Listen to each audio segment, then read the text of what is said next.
Welcome to What the Hell Happened This Week. I'm Danielle. And I'm Dustin. A lot of stuff this week again. Every week, the stakes get higher, higher and higher. I Um, missed last week because, there was a lot of stakes last week. Of course we could have talked, but a lot of stuff happened that Thursday and Friday. Super intense, scary. I think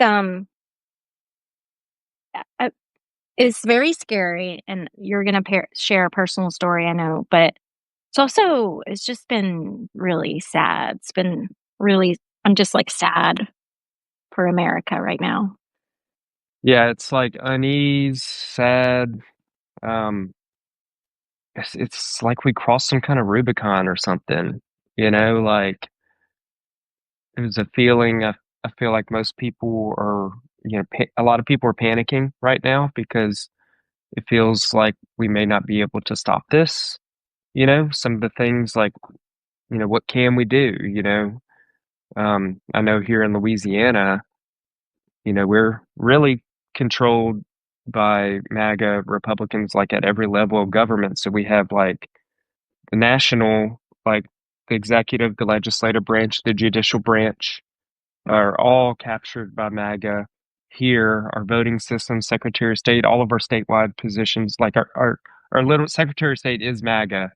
Um, we're trying to take down the Voting Rights Act, and it's almost, the Republicans in our legislature have a supermajority.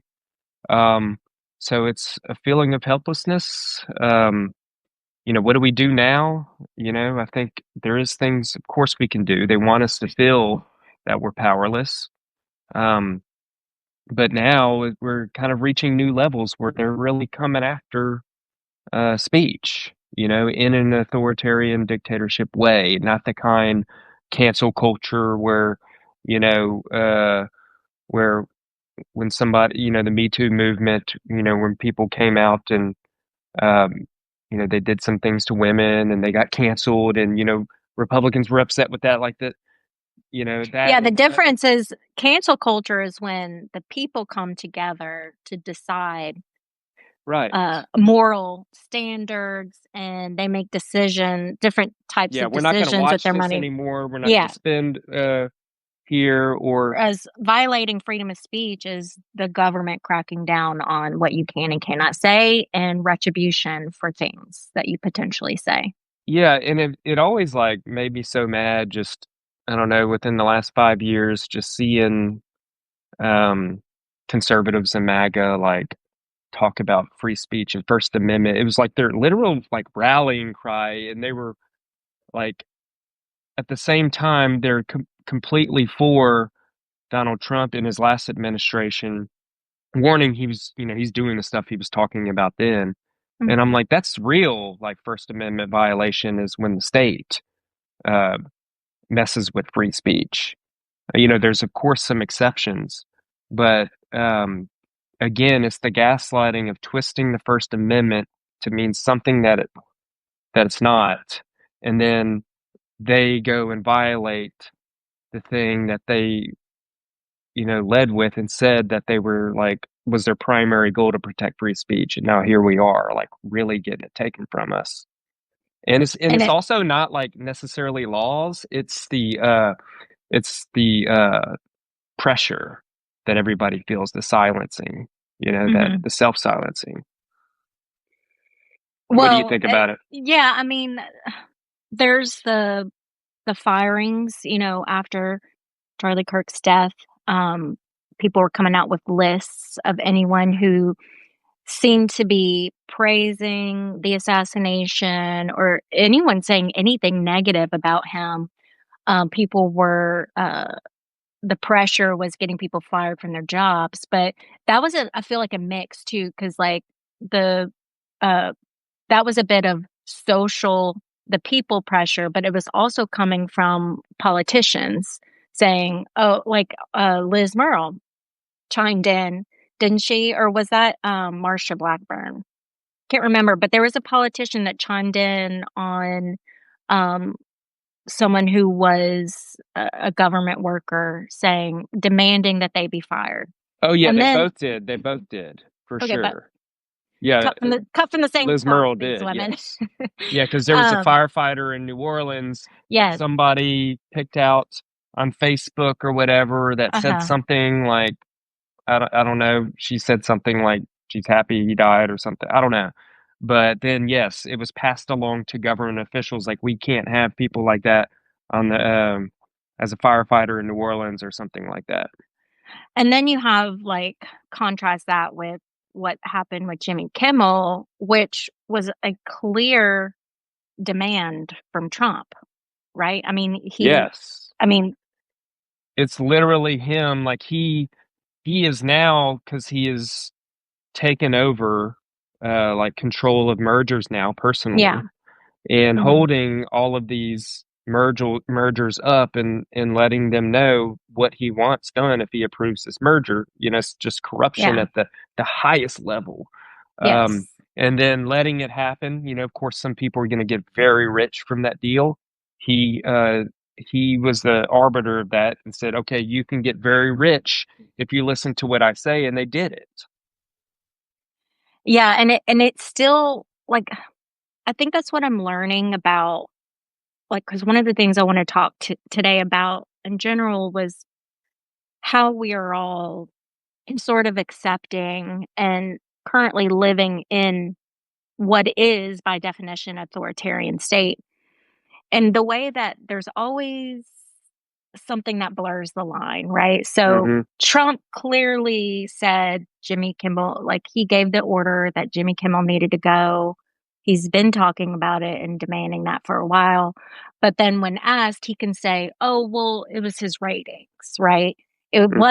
It wasn't a he can always kind of say that there wasn't a direct line. Like there is not anything, there's no executive order saying limiting free speech. There's always a Right. backwards way that they do it, and they're using the law against us, um, to implement all of these really destructive policies. And so, like, what back to your point, it's the silencing. So it's like the elephant in the room that we can't say because obviously was directly responsible for Jimmy Kimmel's firing, but there's no, like, paper trail, you know? So then it leaves the people in the state of it makes it a more conducive environment for denying what's actually happening and normalizing. Yeah, and he is being more explicit about it. I think there was a plane ride last night.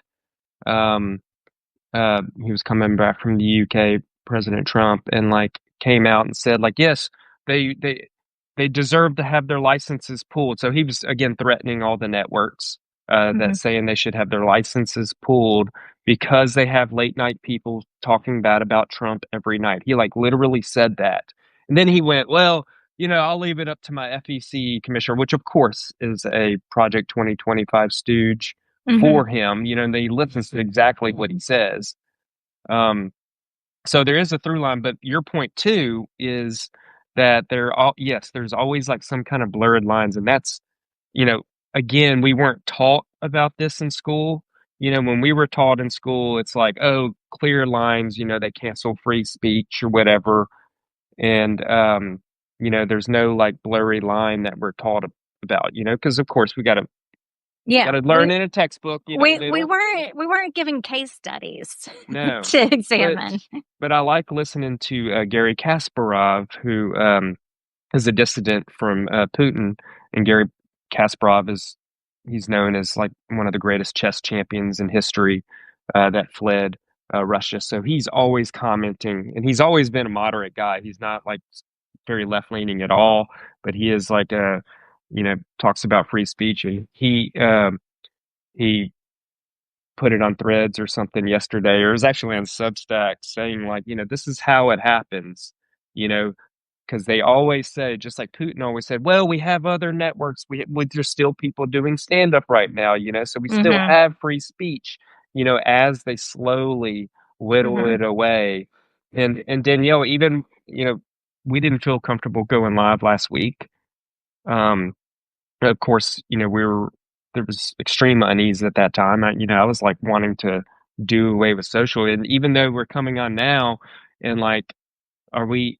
It has crossed my mind multiple times. Like, if we say the wrong thing on Charlie Kirk, are we gonna get?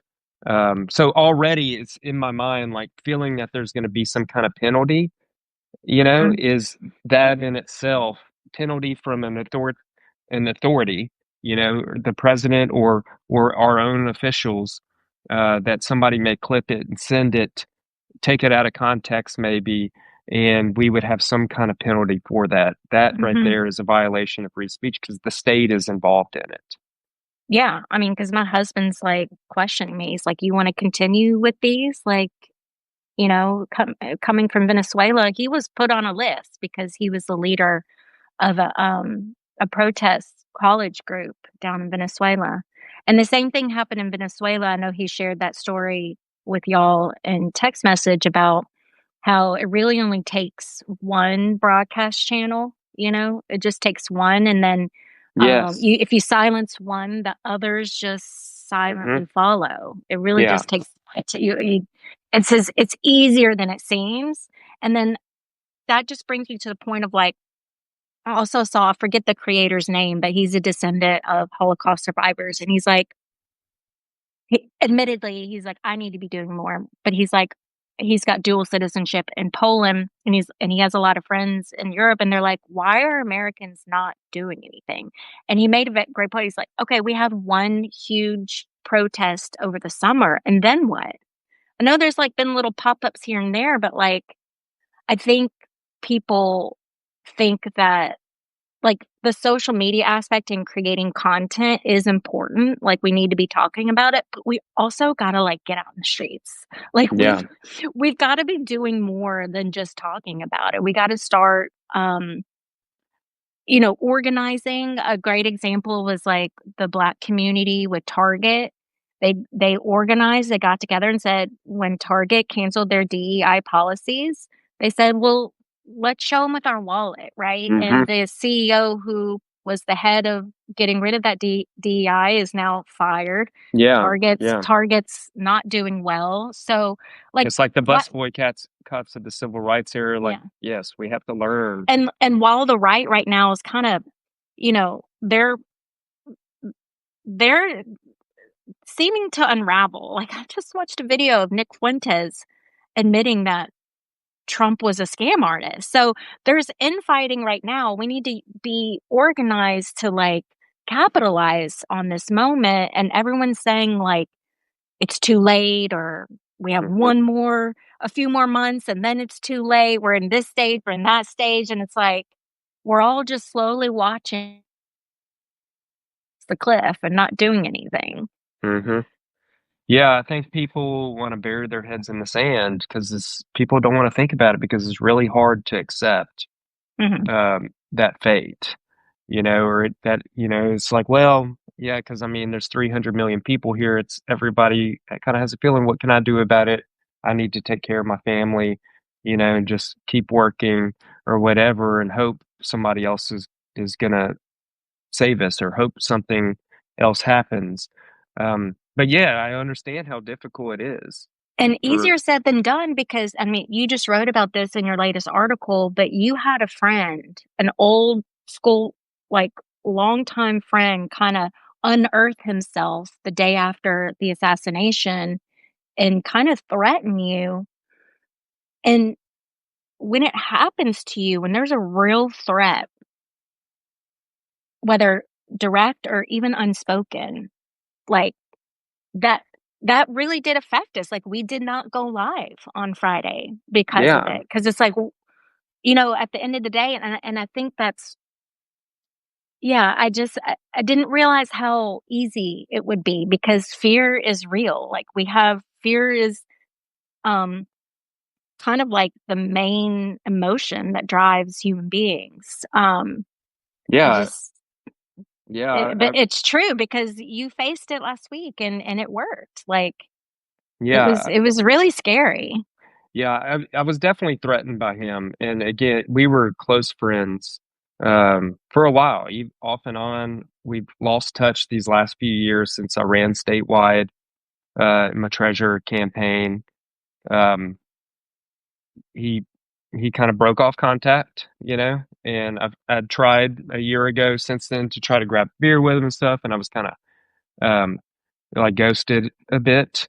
And then yes, I thought about him because he is um, like a huge gun nut where he has amassed a giant arsenal. He's definitely one of those people, those doomsday people that um, he he was in Iraq.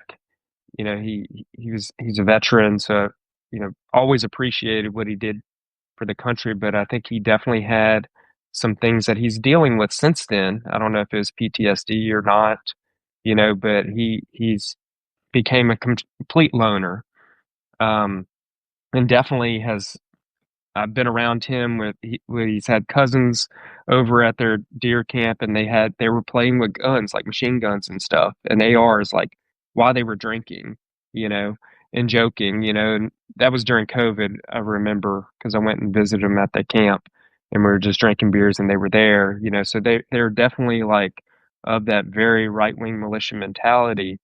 And I was thinking about him before I went to bed that night and went to sleep, because I was just worried about a lot of friends that are like that, you know, and then seeing the call to arms, all people that follow me on social media. I have right wing people that follow me on social media. Some of them have good faith arguments with me, but like seeing them posting like this is the time, like we're gonna rise up, like who are you gonna rise up against, or like people that against me, like am I who the guns are for? Like Mhm. and People were then very quick to start pointing the fingers. yeah, and I went to sleep that night. You know, I was and I ended up having a nightmare, and because I was hearing uh, buzzing going off, my phone going off over and over and over again. It's not the ringer, but it was a buzz right by my head, and I have do not disturb. That means that like people are calling me. I'm like, who is calling me in the middle of the night? Oh my God, this is like, am I being attacked? And I looked and I saw his name when I was like half asleep. I saw his name on there, and it was just like, oh my God, I was just in shock. So, pulled up, like I have security camera on my house, and I'm just looking, and I'm like, are people here or people at my gate, you know? Mm. Um and then I looked and I saw all his texts like saying, George Soros, you're a Democrat. I need you to this is in the middle of the night. We're talking 2 in the morning, you know? And he was kind of like wanted an Yeah. answer, like, "Do Yes, you like agree with this or not?" do you condemn it, or you like he was wanting me to condemn it at 2 in the morning, and I'm like, I didn't respond, but I was up for the next 3 hours, just like scared. Um, like, is this the world we're in now, or my other friends that are gun enthusiasts like to do this now? And I wrote that Substack article, because the next day, thankfully, nothing happened, but I was just scared all day. I had, because I got no sleep the night before.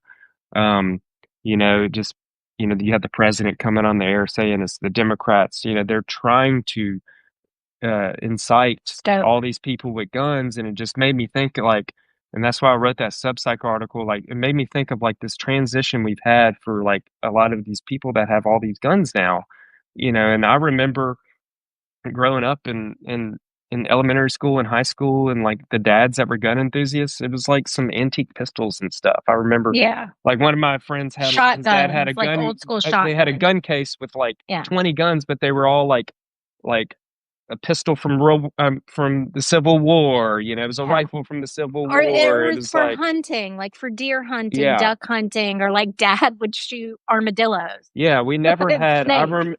Then in the late '90s, early 2000s, people started getting like handguns more.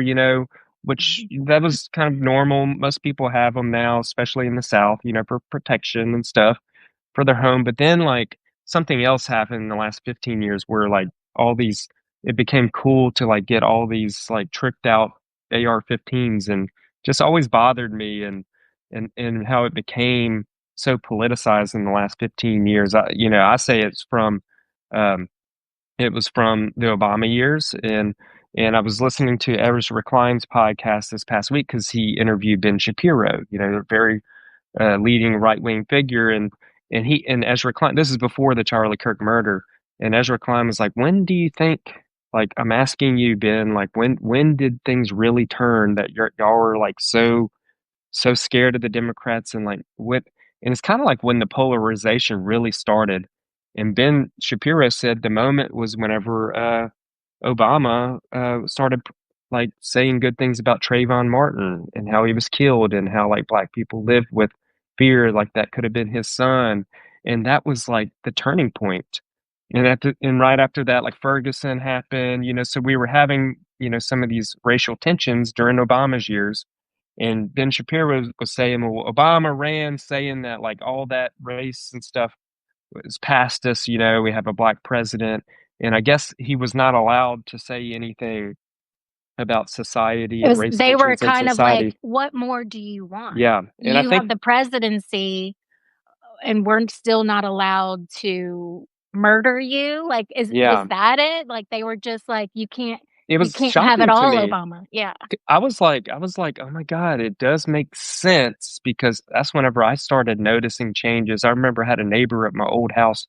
He came out and he was like, "What's happening in Ferguson or something?" I was like, "Oh, okay, yeah, like, yeah, that's in like Ferguson, how's it like we got to get ready kind of thing." That was like, I don't know, 12, 15 years ago or something like that.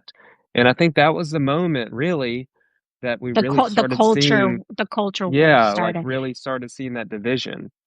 And to your point that you made a week or 2 ago, when we were talking more about the guns after the Catholic Annunciation School shooting, which is every time there is a mass shooting that made a heartfelt impact, anytime there was a talk of gun reform, I think it prompted every time there was a talk that it got brought up in the news, they went out and bought more guns. Yeah. Just, whether it was like, well, they're gonna take them away for us, so we better stock up, or if it was just an FU of like, "Oh, I'm gonna go get more," you know? Yeah, and also what's terrifying is seeing all of like the rage profiteers, including the gun manufacturers that make more and more money. Um, and then, we have like all of these internet companies, which, the Fab Seven, like Nvidia, Microsoft, Google, Meta, are like literally the entire stock market right now, driving the stock market higher, like Yeah. making so much money, and they're like really responsible for a lot of this division as well.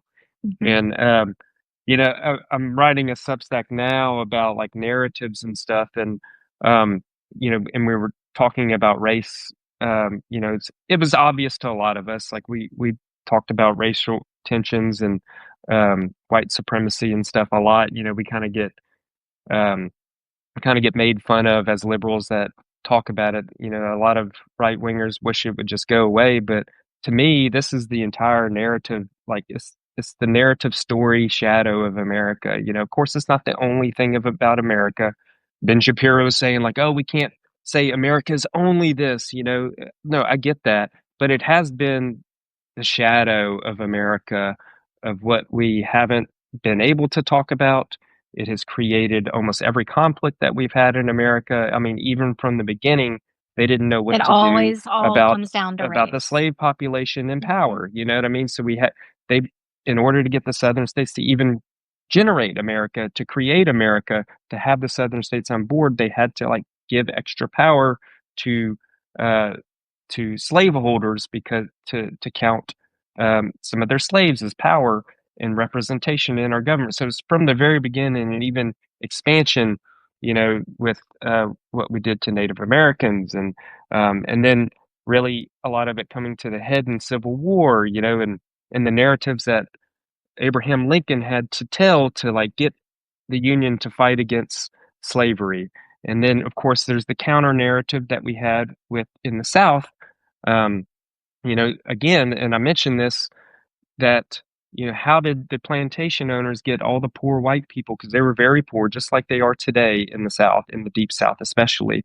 How did they get all those people to fight a war and die for the billionaire plantation owners is really the same kind of stories that we've seen in even after the Civil War, in Jim Crow, to the civil rights. It's those two narratives fighting against each other. And that's why I think when you look at the history, the story of America, what's happening right now to me is the same, it's a different phase of the long human civil rights movement that we've had since the beginning of America. And I think that's the story that we're going to have to tell to get out of it. We have to tell the truth about it. We have to face it. Um, you know, even though the North won the Civil War, the South won the narrative war, especially in the South. And that's why we have such high polarization in the South, especially. Um, you know, white people vote Republican at a much higher rate than the rest of the nation. Um, and it's coming to a head right now. And I think what we have to do is keep telling the story of truth about this. And we have been telling it as liberals, as Democrats, that the powers that be, the capitalist powers, the oligarchs, the corporations, they use this racial division to split the working class, to split the population, to divide us so they can conquer us while we're distracted fighting each other and pick all of our pockets. And I think we're seeing this now. It's this final push to really just smash and grab all the oligarchs, take as much money. You have Trump with the crypto thing, getting billions of dollars, you know, and proving all these deals to his buddies, and they're capturing media now, and they're trying kind of in a final solution kind of way to just like really just take it all for themselves. And I think people need to know what's going on and need to take this historical perspective to really understand it.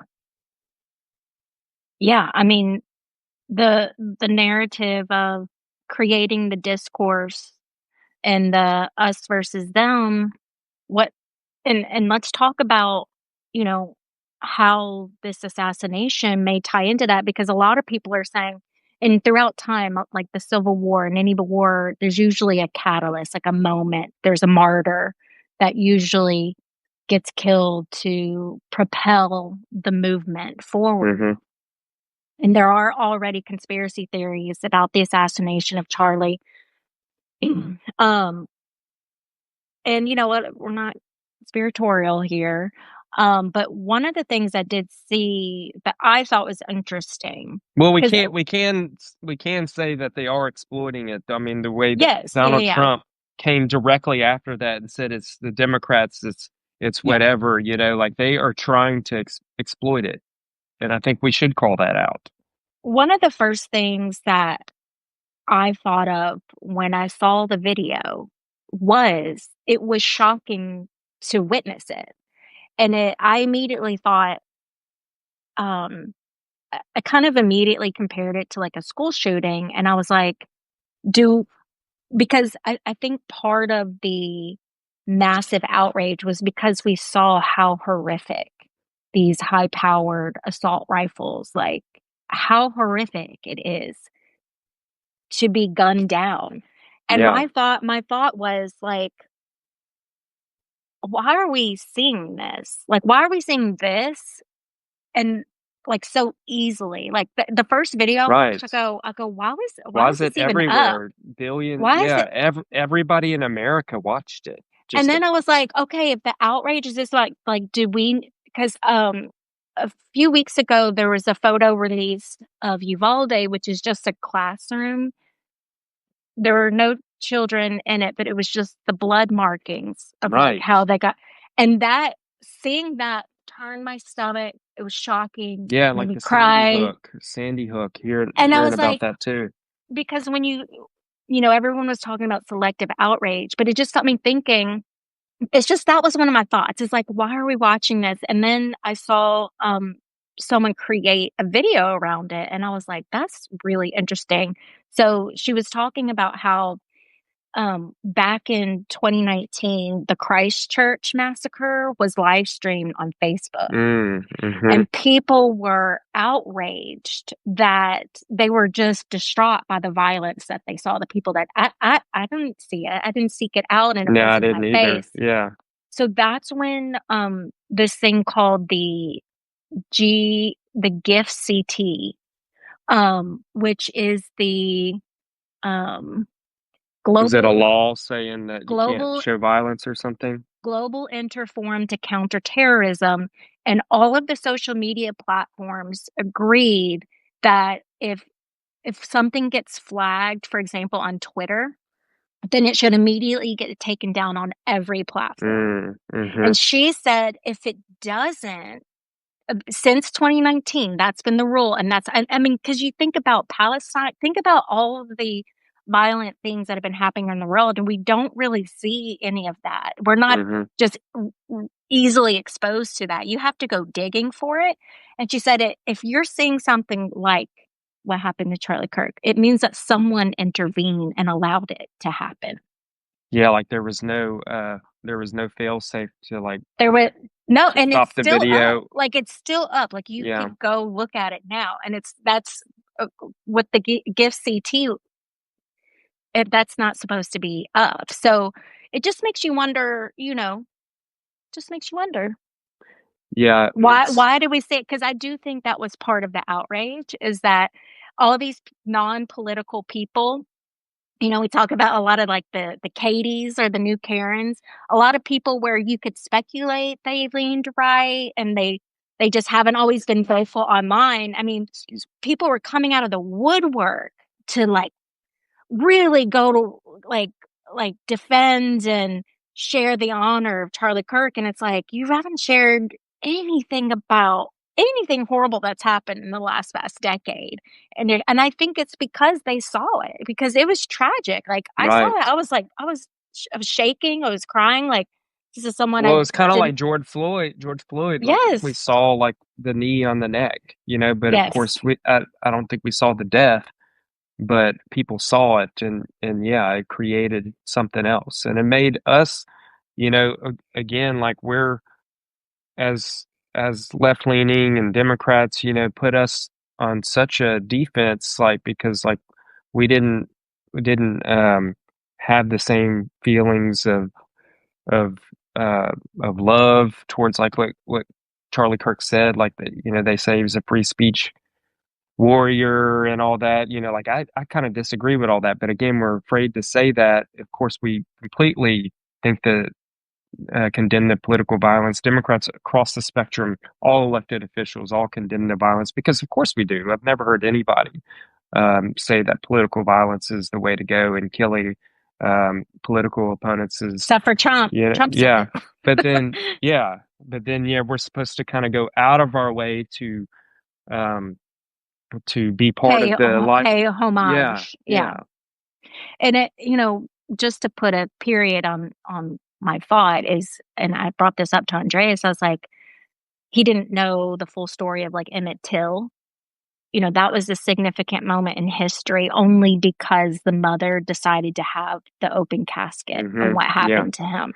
It was that it was the outrage, you feel as a mother, and it's always been this issue of how do we get the masses to feel empathy in order to implement change, because that moment in time when Emmett Till was a part of the civil rights movement and everything, even though it was long before that, but all of that leads to a consensus that makes the people rise up, right?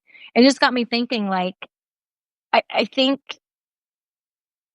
I just feel almost like I don't want us to see it, but do people need to start seeing these children and like what it looks like for the children to get blown to pieces at that right. range? Like, Yeah. because Charlie Kirk was 200 yards away. These hmm gunmen are coming into classrooms and doing Yeah. this, and I don't know. It just got Yeah, I me. mean, Sandy Hook was a bunch of 4 and 5 year olds. Um, I just yeah, I don't know what the answer is on that, but yeah, the Trump administration is using this as a crackdown yeah. on free speech, on really anything, and that's the most horrifying part. Um, Well, that and is my question is he, because we've talked in the past about like the gerrymandering. They have like they have several contingency plans, which all leads to, I think Trump wants to ultimately not have fair elections. And so whether it's the gerrymandering so they can get control of Congress who certifies the election in 2028 for at midterms, whoever wins at midterms will decide who certifies the 2020 election, or whether it's creating some type of civil war so he can say we can't have an election because it's war. I just feel like there's several things happening at once where they have a contingency plan to make sure that elections happen and that they're fair. I Yeah. think ultimately that's what it comes down to. That's my biggest fear, at least. Yeah, and no doubt he is going to try to interfere with that because you pointed it out. The Congress that is elected in 2026 certifies the 2028 election, which is the moment that I think without a doubt Trump plans to stay in power past that moment. So he needs Congress on his side. So yeah, I think the next number of months, 12 months, until the election, 12, 13 months, we're going to see some more and more escalations because yes, he is looking for excuses. That's why we're seeing the the costume rehearsals of what he's sending. He wants to prime everybody to get used to him calling National Guard and Mm. sending it to cities. And of course, cities just naturally have a lot more Democratic voters in because that's where more diversity is in economic activity. Um, Democrats are drawn to bigger cities. And he's going to need to repress that in some way. Um, and yes, he's known for doing trial balloons. Um, uh, there's no doubt that it's coming. And I think that's what all of us know, and that's the scary part is we know it. And, it's hard because more and more people, or even if we do know it, are burying their heads in the sand or in denial about it, just like we were in denial about things that he's done in the past. But it's coming. And And I I think, don't know if I have the right answer of what we need to do. and even like we started this segment by talking about there's a lot of panic right now, but I guarantee you, give it a couple weeks and that panic's going to settle down. We're going to get nice and cozy into our new normal, right? And we just keep doing that until it gets worse and worse until we're in full fledged authoritarian fascist rule. Yeah, and then we have the other thing kind of happening too in the background with the economy that really we don't really know where we are in the economy. We could already be in a recession. We could, there's a lot of alarming things that are happening. Um, Credit, people in debt has been skyrocketing in the last number of years. Housing, which is people's for the bottom 80% of America, as far as like our incomes and wealth, bottom 80%, what most of the wealth is in our home. And again, that's what we saw in the financial crisis. And I'm worried that, yeah, there could be problems in housing. I think there was somebody did an analysis with like Google searches, like how help with my mortgage is like skyrocketing here in these last number of months. At Mm. the same time, prices are not going down. Electricity bills are going up. This is the first time job seekers are more than job openings. So there's a lot of things happening. And at the same time, you have, um, I think I saw the statistics today. The bottom 50% of Americans have only 2.5% of the overall wealth of America. The top 1%, just 1%, of American wealthiest people in America have 31% of the entire wealth. So we're seeing the wealth gap at the same time, and this is scary too because you think, well, maybe if an economy fell apart, maybe people blame the people in power, and maybe people will second guess Trumpism, which I hope they do. But we also have to realize where at what stage we're in too. Trump and MAGA are going to use it to blame others and try to Mhm. consolidate power even more when we're getting weaker in the economy. So yeah, I hate to be so pessimistic because I'm an Well, and optimistic person. one of the problems is I think a lot of our listeners may not be in the bottom of earners. So the problem is the people who are really struggling, they don't have the bandwidth to fully immerse themselves in politics and to try and Right. understand what's going on. So it's like, how do you motivate people to protest and take up arms or whatever it's going to be? Like, how do you encourage people when like they literally are just trying to survive day to day Yeah. and get food on the table for their children, show up for work, you know, and then you've got, the more middle and upper class. And I'll go ahead and say this. A lot of people that we talk to, whether it's clients or prospects, a lot of the people we engage with here on Substack, the question is not just how do I survive and what do I do about the gap? It's people are worried about a complete collapse. You've got people who've spent their life building up their assets and they have a decent amount and they're worried about losing it all. Hmm. So, that's one thing that we've been trying to help with.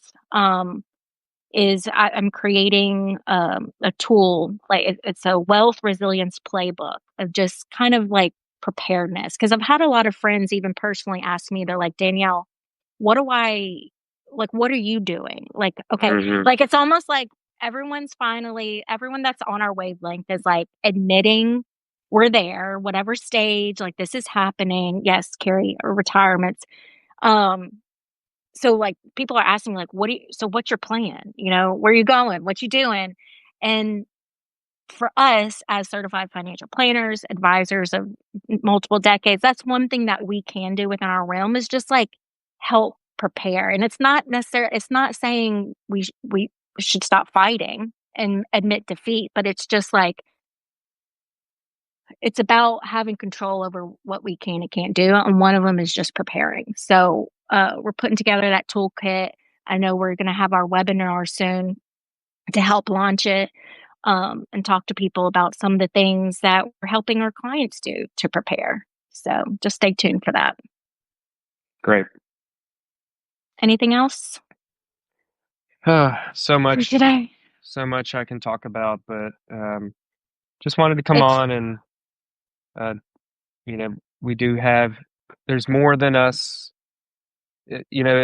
Some good things that I'm seeing is polls showing that what Trump has done in the past week is unpopular. So it is nice seeing that, and what he has done on immigration, is in Texas. It showed Latino voters. He's lost support of 32% just in the past 8 months, which is important because they're trying to gerrymander Texas, and they're including a lot of the Latino voters that voted for Trump, and they're Mhm. spreading themselves thin by stealing all those Democratic seats. And I hope it kind of backfires on them. It is good to see. Not that I care much about the podcast bros, but a lot of them, stood for free speech and stuff before, and they actually use that as their support for Trump and MAGA. Um, it's nice to see them calling it out that they're sorry that they backed him. Um, that's a start. So there is, even though we saw Charlie Kirk and a lot of people we didn't think were into politics all come out, and say they supported Charlie Kirk all the time and kind of showed that they're going along with MAGA and Trump during these weird times. There's still a lot of us too, and we can keep doing things. I think it's important that we keep telling the truth, um, that Sure. we exercise our free speech, um, and we're in this together. And again, prepare for an economic reality that could show up. I hope it doesn't, but we do have to prepare. And people's retirements and in their savings and their house, there's some things you can do. Raise liquidity, raise more cash, if you have retirement investments, um, shift more out of stocks and into more bonds and things like precious metals and just raise more cash because luckily right now the markets are high. If you do have savings and everything and investments, luckily we have that at this moment, but it may not last long. And we always got to add that disclosure. This is general advice only. Yes. Speak to an advisor for more specific, customized recommendations. And of course, that's what we do every day. Thank y'all for joining us today. Um, let's continue to fight. Like Dustin said, speak out, tell the truth. If there's a protest, show up. And I know it was a really tough week. It's heavy, so take some time to bring some joy into your life, do something with your family that you love to do, and take care of yourselves. And hopefully we'll see y'all again next week. Bye, y'all. Bye. Take care.